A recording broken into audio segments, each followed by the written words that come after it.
Boa noite, irmãos. Graça e paz. Tudo bem? Ainda em tempo de pandemia, isolamento, mas vamos continuar nossos estudos. Estamos estudando personagens e uma visão panorâmica do Antigo Testamento. A gente viu o Reino Unido quando Israel se torna uma nação, né? Deus manda ungir Saul. Saul é o primeiro rei do Reino Unido. Quando ele morre, Davi assume, o segundo rei do Reino Unido. Depois Davi morre, Salomão, seu filho, assume o terceiro rei do Reino Unido.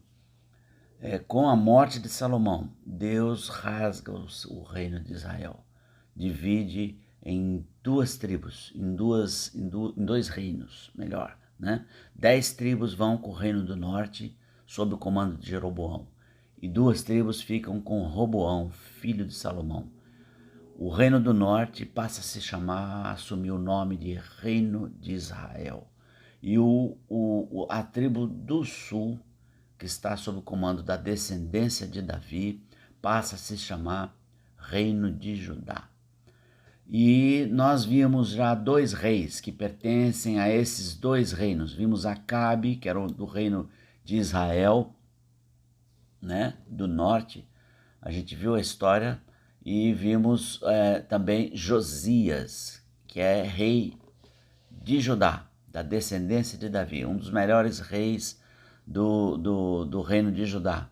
E do reino do norte nenhum foi bom, né? Nenhum dos reis foi bom. Acabe foi um exemplo, né, do que nós tínhamos ali em Israel. Né? A gente viu que eles viveram na idolatria, sacrificando crianças, e terrível o reino do norte o tempo todo, né? Nenhum rei serviu. Teve 19 reis no reino de Israel. No reino de Judá teve 20 reis, todos são descendentes de Davi. Mas desses 20 reis de Judá também, poucos, uns 3 ou 4 foram bons, 2 foram bons. Josias foi um deles, talvez o melhor rei desse período de Israel, né? Então hoje nós vamos continuar vendo personagens, e a gente tem aqui, nós vamos ver mais um personagem. Agora vamos voltar de novo para o reino de Israel. Nós tivemos vários profetas que foram se levantando durante o governo desses reis, porque em Israel funciona assim, né? Nós temos três autoridades, né? O rei, profetas e sacerdotes, né?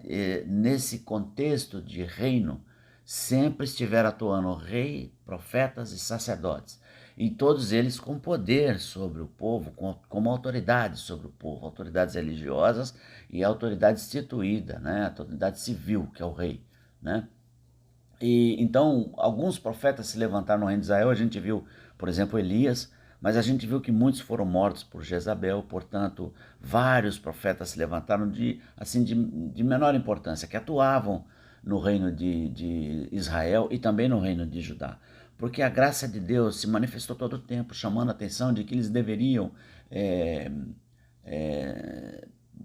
cessar a idolatria, deveriam se voltar para Deus, né? E em Israel em tempo algum foi ouvido, né? Então nós tivemos Elias, Eliseu, Oséias, Amós e alguns outros. E dentro do reinado de Judá também teve vários profetas que se levantaram, né? E Daniel, Jeremias, Ezequiel, Isaías, né? Então vários reis, vários profetas também se levantaram em reinados diversos. Hoje nós vamos estudar a história de um profeta que atuou no reino do norte, né? Chama-se Jonas, conhecido Jonas da baleia, né? Então Jonas foi um profeta do reino de Israel. Ele era descendente da tribo de Zebulon e atuou ali por volta de 750 a.C., né? Durante o reinado de Jeroboão II, tá? Jeroboão II atuou, ele reinou 40 anos e foi de 793 a 753 a.C. No meio do seu reinado, a atuação de Jonas. Nessa altura do campeonato, nós estamos próximos do ataque do Império Assírio, que vai colocar fim no Reino do Norte, né? Próximos. Porque vocês lembram, nenhum rei do norte foi um bom rei, todos foram ruins, maus, fizeram o que era mal perante o Senhor, levaram o povo à idolatria, à adoração de Baal e dos Baalins. E a gente lembra bem da história de Acabe e Jezabel, aquilo foi um retrato do que foi o reino de Israel, complicado. Então, nesse caso, Deus levanta Jonas no reinado de Jeroboão.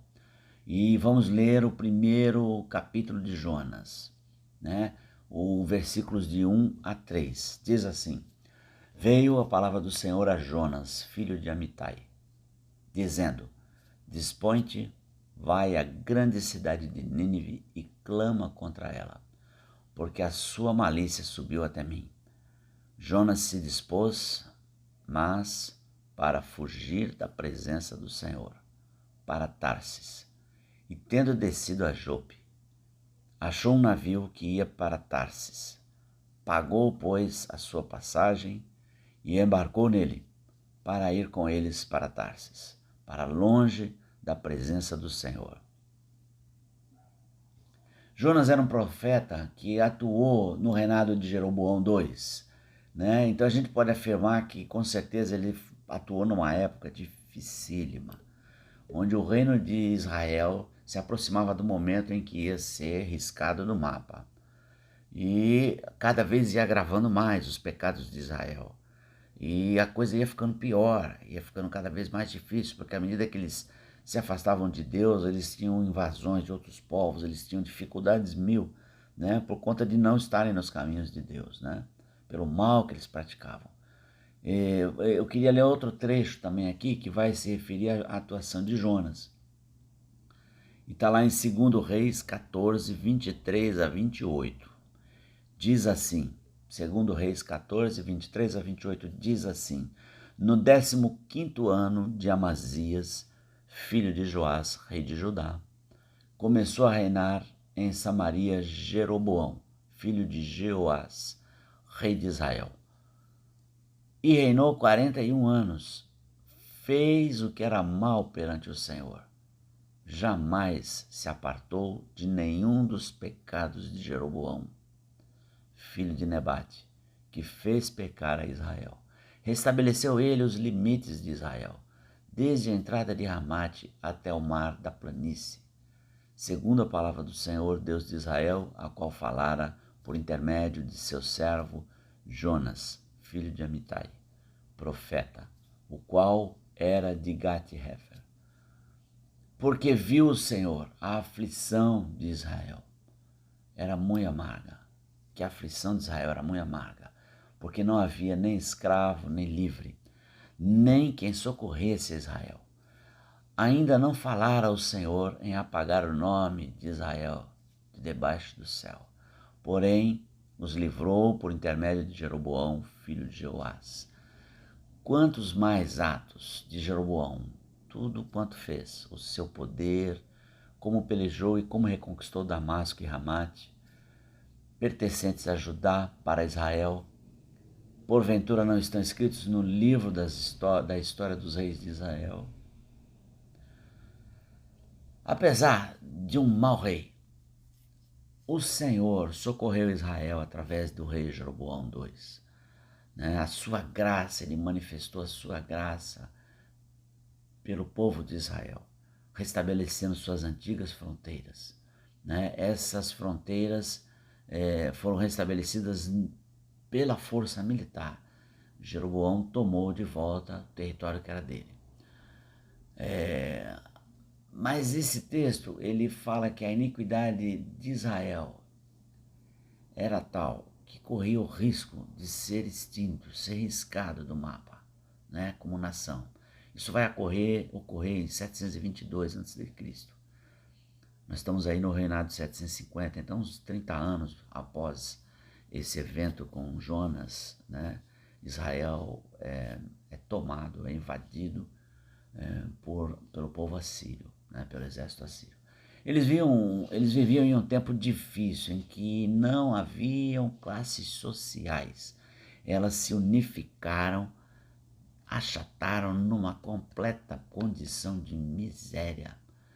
Havia uma minoria lá que tinha rico, tinha dinheiro, tinha posses, mas era uma minoria. As classes sociais se achataram. Todos foram entregues à condição de miséria. Não havia nem livre e nem escravo. O escravo acontece quando alguém tem posses. Então, como ninguém tinha posses, não tinha escravos, né? E livre é a questão do empreendedor da época, né? Um agricultor, pessoas que atuam independente, pastores, não tinha, porque a condição era de miséria e o povo estava à míngua, estava em desespero, né? Então, essa aflição Deus viu e socorreu Israel. Tomou de volta as terras através de Jeroboão, conforme Deus se comunica com ele através de Jonas, né? Nós vimos aí no texto. Então, né? Mas mesmo assim, se você pega lá, 2 Reis nós não vamos ler, mas 2 Reis 15, 19 e 20, você vai ver que a Assíria, apesar de não ter invadido, ela cobrava tributo deles, para que não invadisse, né? E quando nós vamos abrir esse texto aí de 2 Reis 15, 19 e 20, nós vamos ver que o rei mandou um general lá, o general Pul, que chama, né, aí no texto, que foi lá para cobrar dinheiro, e ele recebeu uma grana preta, eles pagaram uma grana preta para esse general, né? E isso ele veio em nome do governo assírio. E o texto diz que era para que esse o ajudasse a consolidar o seu reino, a manter as terras conquistadas. Então é quase um tributo mesmo pago, e para que ele não fosse invadido também, né? Então por isso o Senhor chama Jonas e diz, tá lá o que a gente leu lá no começo do livro de Jonas, dispõe-te. O povo assírio era temido, o povo assírio era cruel. Quando invadia, ele invadia com crueldade, né, com seus inimigos. E eles venciam e venciam com crueldade. Eles eram o único povo que tinha, foi o primeiro exército profissional treinado. Imagina que na época não existia isso. Simplesmente se juntava lá a turma e ia para a guerra. Mas agora você está enfrentando um exército que treinou, um exército treinado, né, táticas e tudo mais, bem armado, bem equipado, né, e profissional, vivia tempo integral disso, né? Então isso tornou eles mais eficientes, né, o exército deles. Além deles serem cruéis, né, os seus comandantes esfolavam as vítimas. Então todo mundo tinha medo de cair nas mãos do povo assírio, do Império Assírio, porque eles esfolavam as vítimas, tiravam a pele totalmente com pedra, esfolando, imagina a dor, o sofrimento, levavam eles encravado com anzóis grandes, gigantes, e cravava na pele e levava o cara encravado, não era com algema, era com que nem um peixe fisgado, né? E mais, né? Alguns morriam empalados, matavam crianças, né? Estupravam mulheres, né? Então era terrível o povo assírio quando invadia alguma nação. É claro que Jonas, recebendo essa ordem, ele concordou, dispõe, ele, né, dá a entender que ele concordou, né? E aí depois ele foi para o outro lado, né? Você vê lá no texto que ele fala dispõe-te, né? Mas aí a resposta de Jonas é que ele se dispõe, sim, mas para fugir da presença do Senhor, como se fosse possível fazer isso, né? A gente vê os reis fazendo coisa errada lá, agora vê o profeta, né? Até o profeta fazendo o contrário, né? O que Deus mandou, né? E ele se dispôs foi para fugir da presença do Senhor, não queria. Mas a gente vai ver no decorrer que não é porque ele tinha medo do povo lá, mas porque ele tinha um ódio, como a maioria do povo de Israel tinha também, do povo assírio, né? Por conta dessas maldades que eles faziam, né?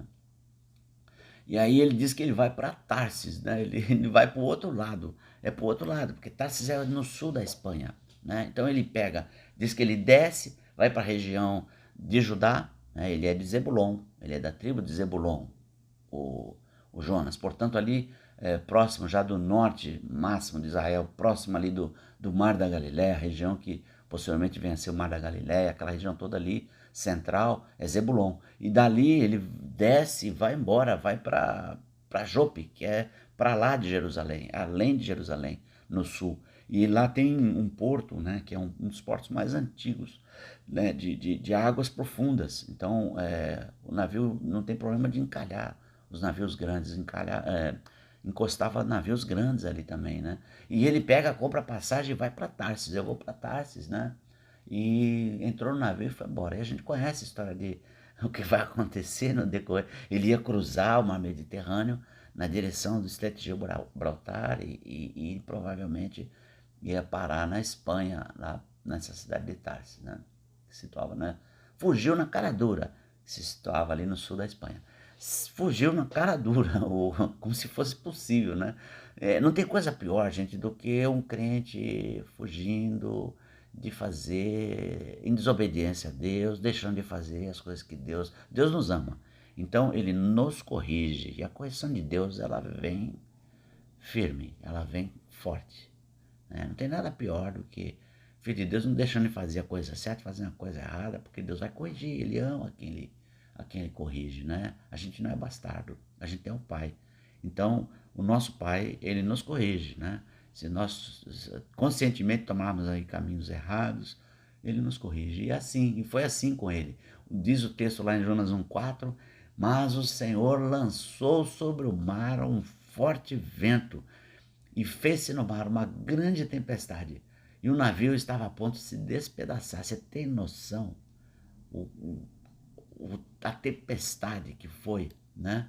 E, e o mar Mediterrâneo, né? As tempestades são feras, elas afundam mesmo o navio, né? Então, você vê, crente fugindo, é melhor você estar com um ateu, né? Os caras do barco ficarem polvorosa, né? Os tripulantes do navio ficaram polvorosa. Todo mundo que estava dentro do navio ficaram, né, com medo, né, por conta da tempestade. Então é melhor estar com um ateu do que você estar com um crente deixando de obedecer a palavra, né? Porque quando Deus vai fazer a correção, todo mundo que está junto leva as lambadas junto, né? Com o crente lá. Então é muito complicado esse negócio. Os marinheiros ficaram enlouquecidos e começaram a apelar para os seus deuses, lançar cargas no mar, lança no mar, tá pesado, vai afundar. E começaram, e de repente alguém, o mestre, né? Deve ser o comandante do navio, né?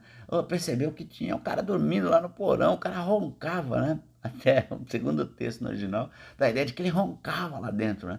E ele foi lá olhar, pô, por que tu tá tão agarrado com sono? Né? Os marinheiros param lá, vê ele dormindo lá, sossegado. Como assim tu tá tão apegado com o sono? Por quê? Roga aos teus deuses, para sabermos de onde sobreveio esse mal, né?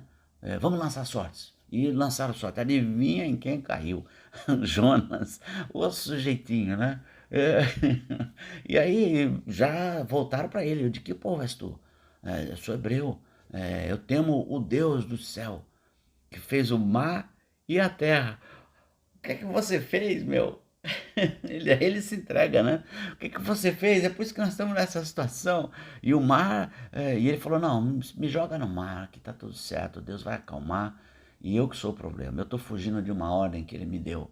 E o mar, não, não, não, vamos continuar. E eles tentaram continuar, não quiseram jogar ele no mar, né? Tiveram atitudes de povo de Deus, né? Não, não, não vamos jogar não, e tal. Mas daí viu que não conseguia, que eles iam afundar se mantivesse ele no barco. Pegaram ele e jogaram no mar. E aí aquela história do grande peixe, né?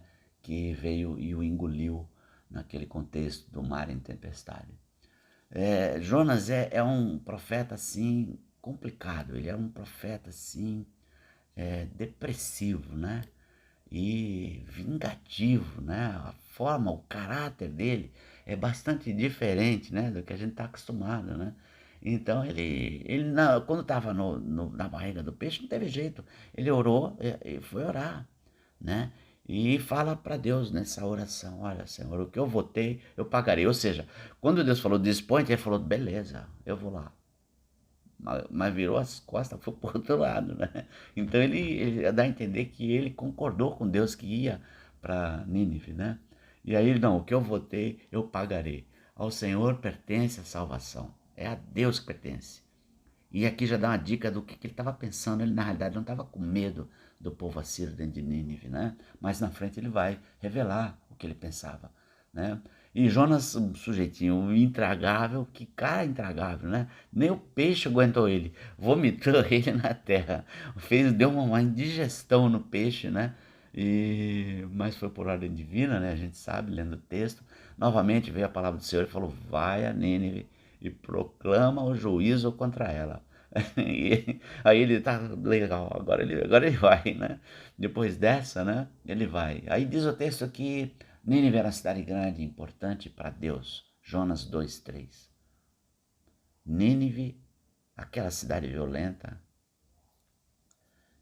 que matava gente de forma impiedosa. Deus ama.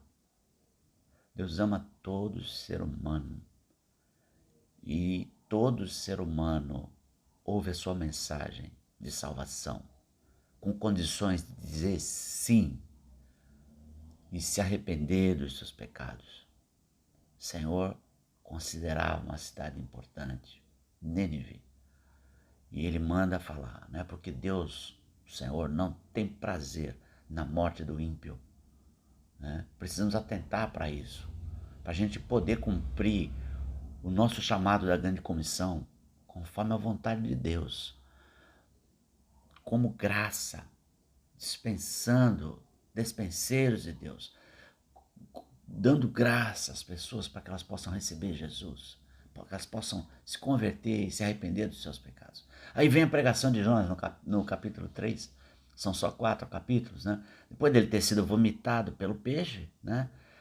Jonas obedeceu a ordem e foi para Nínive. Só que chegou lá, ele pregou a palavra conforme Deus havia ordenado, e a cidade naquele momento se arrependeu. E ele saiu pregando, ó, em 40 dias, Deus mandou ele dar várias vezes a pregação, mas ele não se ateve a isso não, ele falou uma única vez, ó, em 40 dias, e a cidade de Nínive será subvertida, né? Deus não vai poupar, vai destruir a cidade, né? E ele saiu falando com autoridade para o povo, e o povo temeu. Eu não sei se teve algumas intervenções da natureza, não sei se houve uma epidemia, se eu não me engano, eu não encontrei essa informação, mas se eu não me engano, algum tempo, imediatamente antes, houve uma epidemia na cidade, né? E isso fez eles pararem e pensarem, e aí eles realmente se converteram. Eu sei que o povo inteiro se converteu, e a mensagem chegou no trono do rei de Nínive, né? Chegou ao conhecimento do rei de Nínive, que também rasga suas vestes reais e se arrepende, e a cidade inteira se arrependeu. E Deus sabia que isso ia acontecer. Por isso Jonas devia ser um cara eloquente. Ele devia falar a mensagem dele de uma forma, né, bastante poderosa, né? Porque primeiro era ungido para ser profeta, né? E ele devia ser um cara eloquente falando. E quando ele falou, passou uma vez falando, 40 dias, né? E assim, é essa situação, né?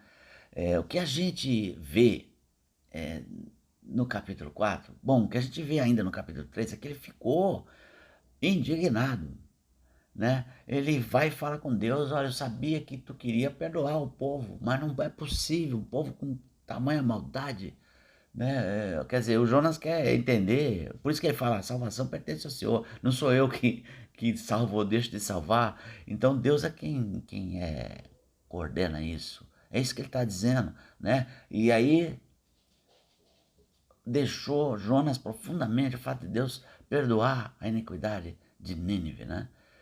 Ele ficou profundamente irado. Está lá em 4:1, no capítulo 4. Mas agora Deus vai dar uma lição para Jonas, né? Vai corrigir Jonas depois de tudo isso. Ele vai corrigir, né? Muitos sugerem, e eu creio que também seja isso, né? Em relação ao pecado dele, mas tem a ver também com ciúme, né? Em relação aos gentios, né? E uma certa antipatia por causa do povo, aquele povo pagão, inimigo de Israel. Israel era a nação de Jonas, então ele queria se voltar para a nação dele e não ir lá e aquele povo pagão se converter, um povo adorador de falsos ídolos. Então ele foi uma situação assim. E por conta deles, Jonas enxergava assim. É por causa dos assírios que nós estamos hoje em situação de miséria. Né? As classes se achataram, as classes sociais, né? O povo viveu em situação de completa falta, carência, um povo carente, né? E o descontentamento de Jonas foi tamanho, né? Que ele falou, olha, no capítulo 4, versículo 3, olha, por que tu tá irado? Eu tô irado ao ponto de entregar a vida, pode tirar a minha vida, não quero mais viver. Por conta dele se arrepender e Deus poupar, ele queria que Deus de fato destruísse a cidade, né? A gente lembra daqueles dos filhos do trovão, né? Que estavam com Jesus, né? Ó Senhor, quer que a gente rogue para mandar fogo do céu? Você não está entendendo de que reino você é, né? Cuidado lá, são tão pecadores quanto nós, né? E nós hoje, em relação aos não crentes, a mesma coisa. Eles são tão pecadores como nós. Né? Se não se arrependerem dos seus pecados, provavelmente não, eles serão condenados. Né? Mas Deus não tem prazer nisso. E a gente também não pode ter prazer nisso. Né? A gente tem que lutar para que aquela vida permaneça e permaneça eternamente. E só tem um jeito, é recebendo Jesus como Senhor e Salvador. Então a gente tem que ter padrão de procedimento, de honestidade, de moralidade, de integridade e pregar da melhor forma possível. Orar para Deus nos dar o Espírito Santo, nos transbordar, encher a nossa vida do Espírito Santo para que aquela pessoa possa alcançar o entendimento e ter a sua mente esclarecida para que ele possa se converter, entregar a vida para Jesus. Eles estavam em sofrimento, mas o sofrimento de Israel não é porque a Síria era o povo poderoso, ele tem essa mania. Por causa deles lá é que eu estou sofrendo aqui. Não, você está sofrendo porque você está afastado do Deus que foi revelado para você. Quem é pior na tua visão? É o povo de Nínive, que não distinguia, não sabia entre o certo e o errado, não distinguia a mão direita da mão esquerda, ou aquele povo que recebeu a revelação, os oráculos de Deus. Deus fez grandes milagres, chamou os seus patriarcas, se revelou para o povo e mandou eles andar nos seus caminhos. E estão lá afundados na idolatria e práticas de abominações mil que Deus não adotava e não se agradava.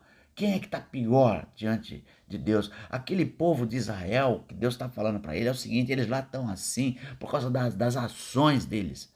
Né? E o povo assírio é um que os tem usado para manter eles sob pressão, porque eles precisam se converter dos seus maus caminhos. Em outras palavras, é isso. A miséria que eles estão passando é porque estão buscando deuses errados que vão dar prosperidade para eles. Estão buscando deuses falsos e deixando de adorar o Deus verdadeiro. Então eles vão continuar na miséria porque é resultado da idolatria dele, das suas práticas abomináveis diante de Deus. Apesar da graça com que Deus os tratava, levantava profetas, chamava a atenção dos reis, chamava a atenção do povo e eles não se arrependiam dos seus pecados. Pelo contrário, esse rei, Jeroboão II, não se afastou dos pecados de Jeroboão. Ele não se afastou, não foi de Deus, é dos pecados que ele não se afastou. Em tempo algum ele se aproximou de Deus. Então esse ódio que o Jonas tinha dos assírios, não é, ele está direcionando erroneamente, né? Essa situação de completa miséria e pobreza é resultado dos deuses falsos que vocês estão adorando. Eles não lhe atendem, não vão lhe atender, porque não há outro Deus que não o Senhor, né? Então eles estavam lá em condição de miséria lá dentro, né? E cada vez adorando mais ídolos falsos, né?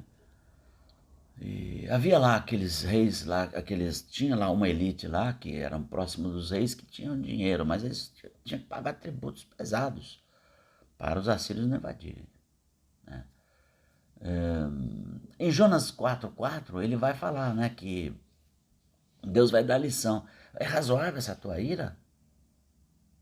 Jonas nem responde, ele sai da cidade, vira as costas, pelo menos não diz nada no texto, vai lá, se posiciona num lugar, eu quero ver a cidade ser destruída.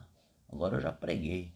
Fez uma ramada, provavelmente ele fez uma cobertura com ramos, com folhas, com mato, né, para proteger do sol. E eu vou ficar aqui aguardando os 40 dias, olhando a cidade meia distância, que eu quero ver a cidade de Nínive ser destruída, né, porque eu quero ver. Né? Aí Deus faz crescer uma planta sobre ele, para dar ainda mais sombra para o profeta. E ele ficou feliz, se alegrou, ficou contente. Né? Ele é que nem eu me vejo nele, ô sujeitinho intragável, eu me vejo um pouco nele, né? Joás, é quase igual. Porque o sujeitinho intragável, me alegrei com a sombrinha. Né? Deus está aqui para me servir, né? A gente inverte a ordem.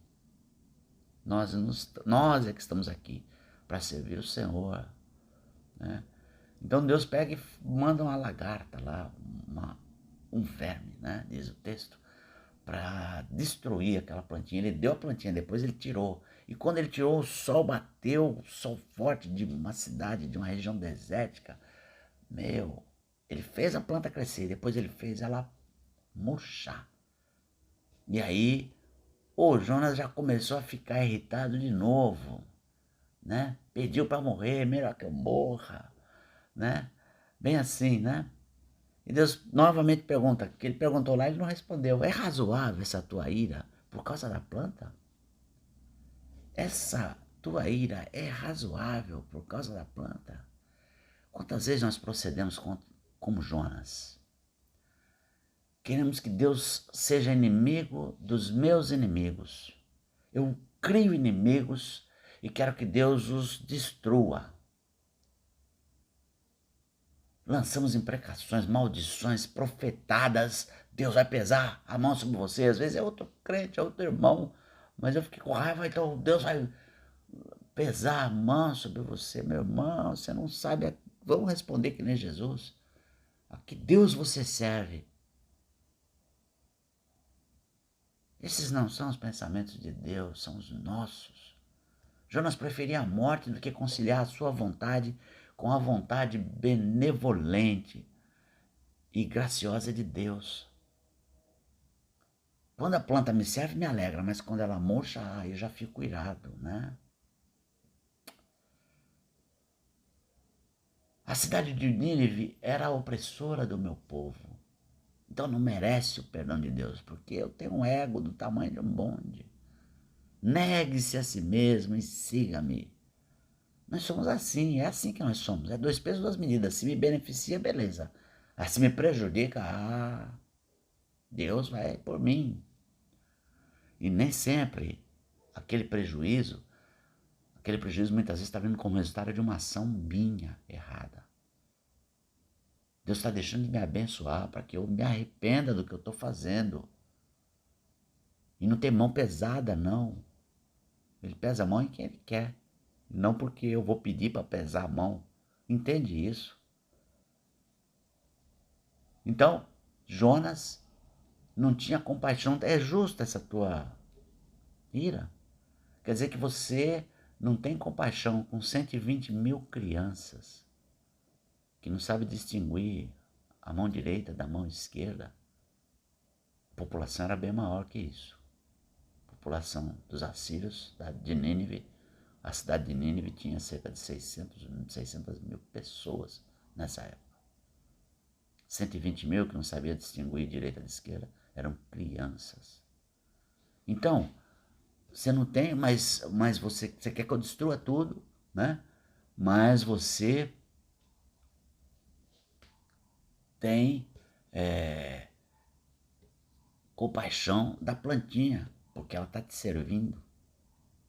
Né? Então você vê a que ponto, que incoerência que a gente cai quando a gente age segundo a nossa visão e não a visão de Deus. Né? onde a vida das pessoas é importante, ele não se agrada da morte.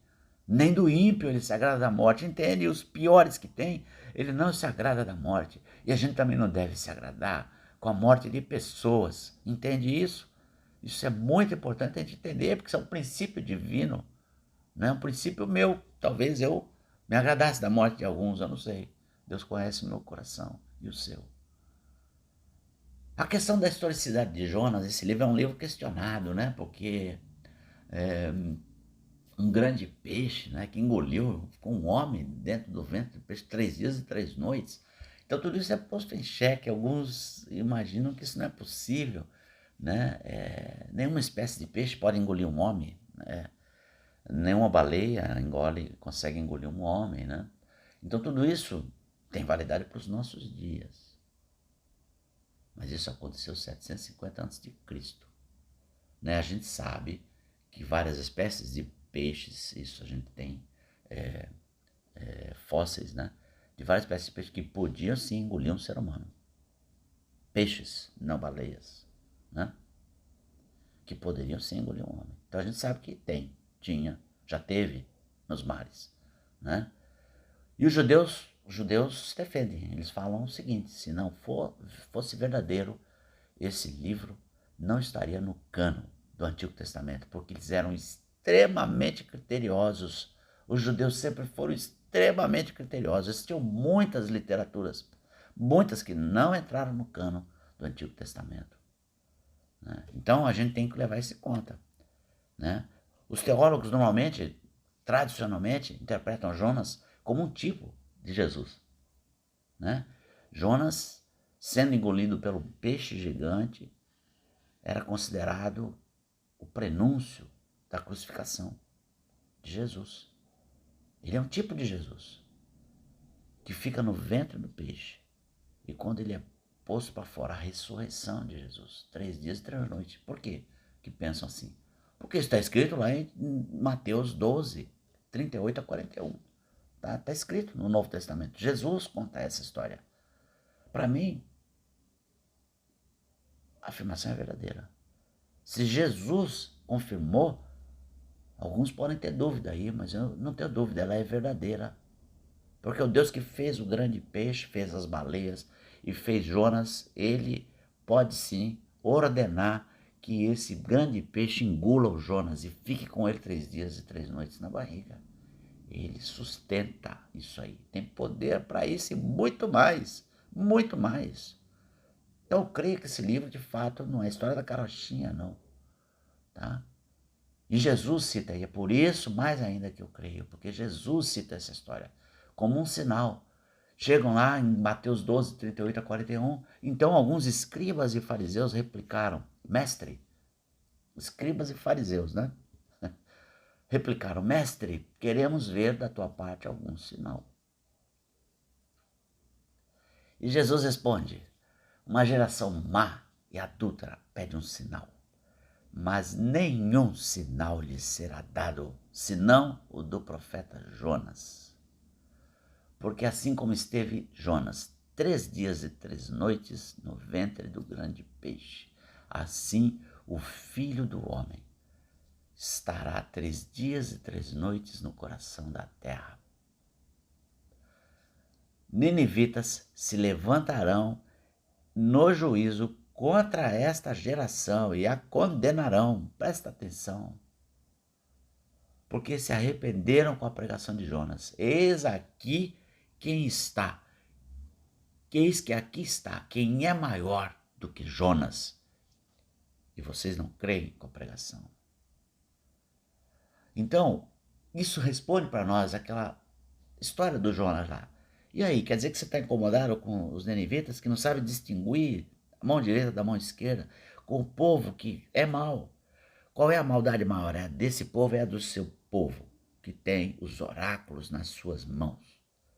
Qual é o maior mal? Quem está fazendo o maior mal? Jesus também diz que o sangue de Abel a Zacarias será cobrado dessa geração. Essa geração que está vendo Jesus pessoalmente e está rejeitando Jesus. Isso também era previsto pelo Senhor, porque a partir dali Jesus vai para os gentios. A partir dali, a mensagem do evangelho do reino vai para os gentios. Porque Deus, ele é Deus dos ninivitas. Ele é Deus dos germânicos. Ele é Deus dos africanos. Ele é Deus de toda a terra. Ele não é Deus tribal. Ele não é Deus de uma tribo, de Judá e nem de Israel. Ele é Deus tribal. Ele veio por intermédio dessa tribo, mas não é Deus só deles. Então Jesus não ofereceria sinal algum tão sério como a ressurreição, usando uma história mitológica, lendária, senão um fato, como também o é a sua ressurreição. E eu queria concluir, porque o que está em questionamento, que está sendo questionado por Jonas, é o caráter de Deus. Isso acontece muito em nosso meio, viu, irmãos? Não é Jonas, não. Eu, você. A gente faz muito isso. A gente questiona o caráter de Deus. Será que Deus está sendo justo? O justo é destruir todo mundo. Sabe? Que senso você tem de justiça? E eu? Isso acontece muito no nosso meio, nos dias de hoje, a igreja hoje. Então, quando nos colocamos na posição de juízes e não vemos com bons olhos a conversão de pessoas, nossa concepção da vontade de Deus está mergulhada no pecado. Quando eu acho que aquele lá pode ser ou não pode ser crente, devo pregar para ele ou não devo pregar para ele, como foi o que Jonas fez, fugiu para Tarsis. Complicado, né? Estamos questionando a justiça de Deus. Não é ele quem converte, não é o Espírito de Deus quem fala o coração. Não é ele quem leva o homem ao arrependimento? Sem dúvida, a salvação pertence ao Senhor, continua pertencendo ao Senhor, eu sou só um anunciador. Então, meu irmão, obedece a ordem de Jesus. Vai pregar o evangelho para quem estiver ao teu lado. Ok? E o livro termina assim, de repente, o livro de Jonas, do profeta Jonas.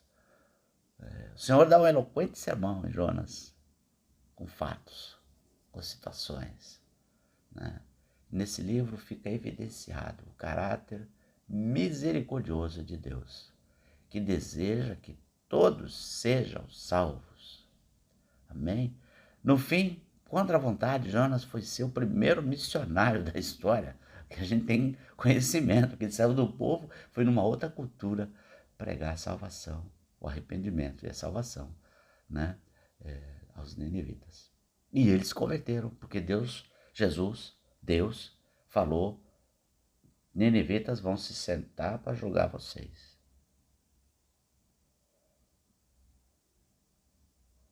Complicado isso. Amém? Deus é misericordioso. Graças a Deus eu não teria nenhuma chance de coisa nenhuma, assim como você também não. E graças a Deus que ele é misericordioso. Porque ele pode me salvar sendo misericordioso. Se ele fosse só justo, condenação para todo ser humano, sem nenhuma exceção. Sem nenhuma exceção.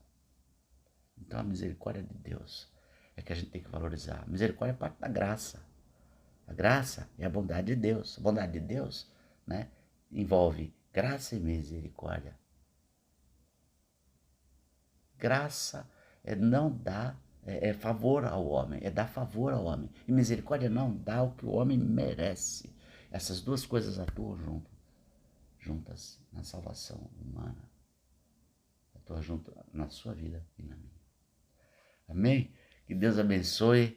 Boa semana. Vamos continuar aí orando pelos irmãos, nesse contexto e mesmo com o retorno das atividades aí que os governadores estão querendo retornar.